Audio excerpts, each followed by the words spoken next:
El meu nom és Francisca, fa 20 anys que vaig venir al barri, a coir el que aquí tothom deia la bodega, a ser bar La Llovinença, i nosaltres la gent li deia la bodega. I bueno, el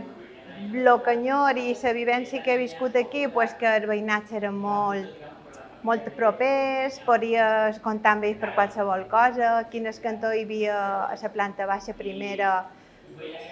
feien el bunyol de Cana Mirona, els moments de les verges era una època molt especial, feien barri,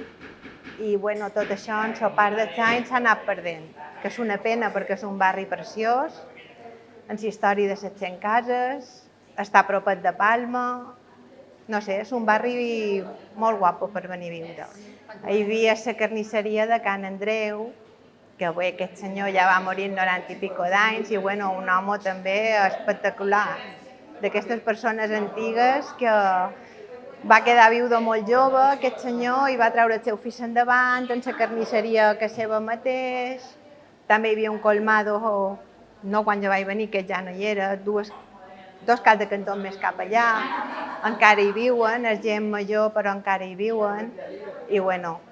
botigues és que aquí n'hi havia moltíssimes.